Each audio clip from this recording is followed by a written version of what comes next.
We are now going to take the drug menace as a serious threat to the state, and we will go all out on a war footing to combat drug trafficking in all forms. And in fact, the seizures from contraband has gone up to 71 crores as we speak, and police have been put under very high alert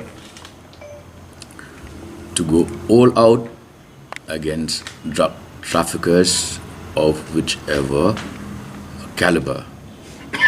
We will not miss out on the small guys or on the big ones, and there'll be no compromise when it comes to raids, seizures, checkings of illicit drugs of any variety.